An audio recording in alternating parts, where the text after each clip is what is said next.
കഴിഞ്ഞ 11 വർഷമായി അവരും ഇൻഡസ്ട്രി ഓഫ് ബിസിനസിന്റെ പാർട്ട് അവരിന്ന് ഇവിടെ ഇരിക്കുന്നു. അവിടെ വരെ ഈ ബിസിനസ് എത്തിച്ചു കൊടുക്കാൻ ഒരു നാഷണൽ ഇന്റഗ്രേഷൻ, എല്ലാവർക്കും ഒരുപോലെ അവസരം കൊടുക്കാൻ ഇതിനേക്കാൾ നല്ലൊരു പ്ലാറ്റ്ഫോം നമുക്ക് വേറെ ഇവിടെ കിട്ടും.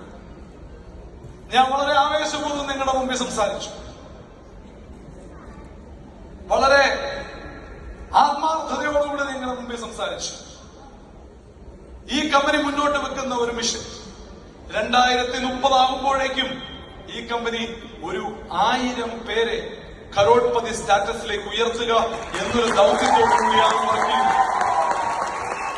2030 ബഹുമാനപ്പെട്ട ഒരു വലിയൊരു VIP, അതൊരു സെൻട്രൽ ക്യാബിനറ്റ് മിനിസ്റ്റർ ആയിക്കോട്ടെ, അല്ലെങ്കിൽ വൈസ് പ്രസിഡന്റ് ഓഫ് ഇന്ത്യ ആയിക്കോട്ടെ, അല്ലെങ്കിൽ ഒരു സ്റ്റേറ്റ് ഗവർണർ ആയിക്കോട്ടെ, പങ്കെടുക്കുന്ന ഒരു ചടങ്ങിൽ 1000 കോടീശ്വരന്മാരായ ആളുകളെ മാത്രം വെച്ചുകൊണ്ടുള്ള ഒരു പ്രോഗ്രാം 2030 ആ ഒരു ലക്ഷ്യവും